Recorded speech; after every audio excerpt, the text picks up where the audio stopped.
Welcome to Your Time, Your Money, the show where your time is just as valuable as your money, and we know that. Thank you so much for tuning in today.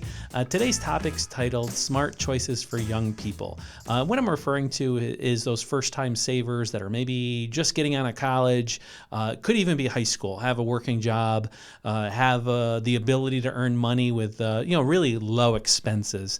And these are kind of tried and true, tested pieces of advice that I think every parent probably gives to that age bracket, whether they listen or not. So hopefully coming from myself and our team, maybe you'll take it to a little bit more to heart. And really the smart choices when you're young, really will compound into good habits later down the road. And what we find is that for the younger generation, if you don't have good habits when you're young, you're not going to continue that when you get your first career. You're not going to continue that into your career and as you advance. And usually it's not until your late 30s, early 40s that sometimes the habit change because you say, hey, you know what? I'm getting close to retirement. I don't have anything put aside, and I'm not in a good financial situation, that you wish you had done better habits earlier when you're young. So let's talk about some of them.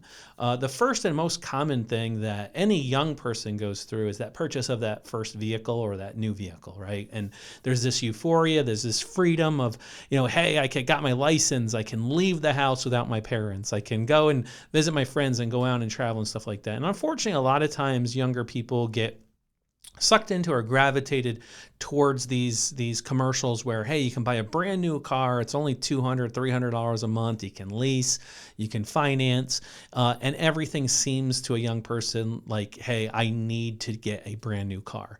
And that's really one of the first mistakes that a lot of young people make is they go out there and they buy a brand new car. And what they just did is they just locked themselves into $30,000 or $40,000 worth of payments over the lifetime of that car.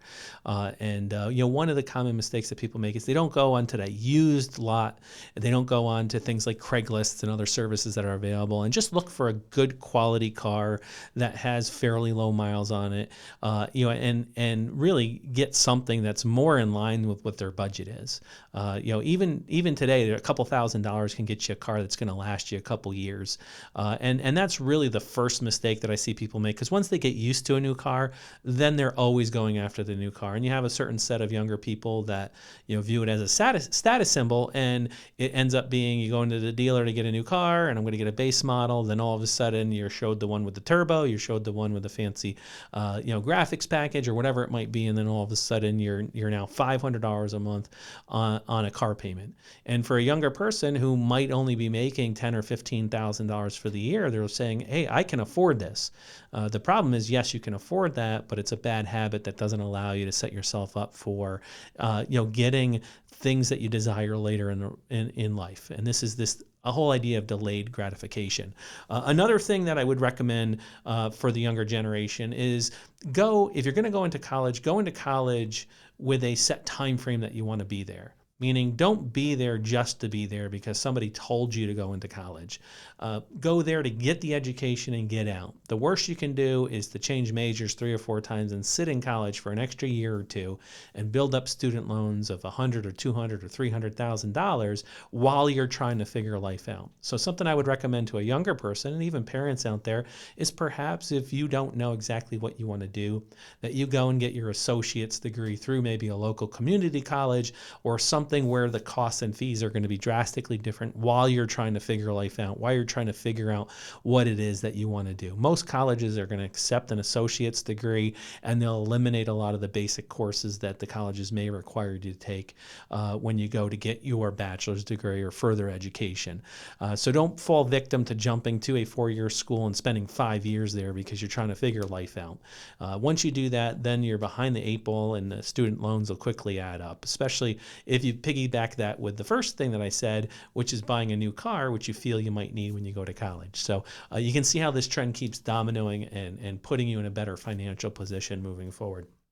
The other thing that for a young person, the biggest mistake that they make that really they need to be aware of is it doesn't matter what age you are. You could be 15 years old and you can go out and mow lawns, or you can shovel snow in the Northeast, or anything that out there that could possibly bring money in. The problem is most of the younger generation don't view that as the ideal time to build wealth. And in reality, it is the time of least commitment.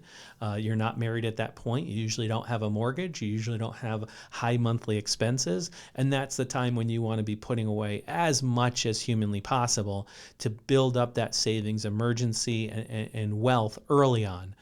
For a lot of individuals, if you do the math on how much they've made from the time they're 15 to 25, you'd be surprised. It's usually anywhere between $100,000 or $200,000 that they've made part-time over a 10-year period or more. So, that money being put away that early could compound and really set themselves up for retirement down the road, to retire early, maybe at 50 or 55.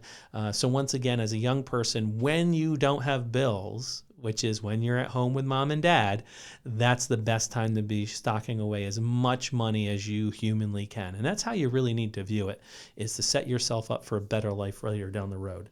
The other pitfall, I guess you would say, for the younger generation is a lot of them that want to invest sometimes become too greedy. And investments should have a foundation to them. And what I mean by being too greedy is all of a sudden you want to get rich quick. You want to invest into very high risk, speculative things. And sometimes right away you make a lot of money in an investment, and then all of a sudden you think that that's the norm and that every year you can double or triple your money, which isn't always the case. And sometimes being too greedy when you're young doesn't give you the principles to investing that you should have. Check out some of our other episodes on building block basics, investment basics, things along that lines to give you some ideas of where you should be directing that money.